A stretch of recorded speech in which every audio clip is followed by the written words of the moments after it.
how to activate a Cash App card. Now, activating a Cash App card is actually quite very simple to do so. All you have to do is go ahead and then first of all make sure to launch Cash App. Once you launch Cash App, basically you want to make sure to log into your account. Now, if you have received your card and then you decided you want to activate your card, it's very simple. Once you're here inside this, all you have to do is to simply tap on the card icon that you can find from the bottom left. Once you tap the card icon from the bottom left, on the next page you will see your card. So just tap the card option and tap on your card as selected.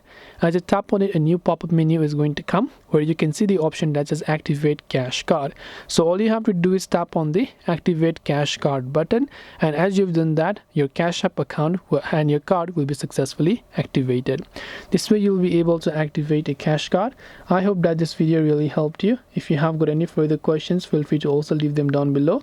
Thank you for watching till the very end of this tutorial, and see you soon as always in the next video.